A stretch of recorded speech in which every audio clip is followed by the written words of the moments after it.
Hello, তোমরা সবাই কেমন আছো? আমি আবার নতুন একটা ভিডিও নিয়ে চলে এসেছি। Don't forget to like, share and subscribe to unknownfoodie.in।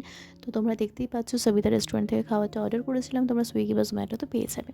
থালিতে প্রথমেই ছিল সাদা ভাত, শাক ভাজা, ঝুরঝুরে আলু ভাজা, স্যালাড, মুগ ডাল, নিরামিষ সবজি, চিকেন, পায়েস, চাটনি আর হচ্ছে পাঁপড়। তো প্রথমেই শাক ভাজা দিয়ে খাওয়াটা শুরু করেছিলাম। শাকটা খেতে ভালোই ছিল। তারপর ছিল বাঙালির অত্যন্ত প্রিয় একটি কম্বিনেশন, সেটা হচ্ছে এই ভেজ মুগ ডাল আর সাথে হচ্ছে এই ঝুরঝুরে আর মুচমুচে আলু ভাজাটা। আহা! দারুণ খেতে লাগে। তোমাদের কার কার ভালো লাগে অবশ্যই জানিও। তারপর নিয়ে নিয়েছিলাম এই নিরামিষ সবজিটা। সবজিটা বেসিক্যালি ছিল হচ্ছে ফুলকপি আর আলু দিয়ে পোস্ত দিয়ে করা। খেতে ভালোই ছিল। এবং শেষে নিয়েছিলাম চিকেনটা। তবে চিকেনটা আমার মোটেও ভালো লাগেনি। মুখে দিয়েই মনে হয়েছিল যে এটা নান, রুটি, পরোটা এগুলোর সাথে ভালো যায়। ভাতের সাথে একদমই যায় না। এরকম মিষ্টি, মিষ্টি চিকেন আমি একদম খেতে পছন্দ করি না।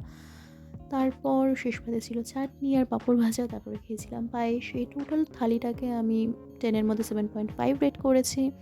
And thanks for watching. দেখা হচ্ছে অন্য কোনো ভিডিওতে। ততক্ষণ তোমরা সকলে খুব, খুব, খুব ভালো থেকো। বাই।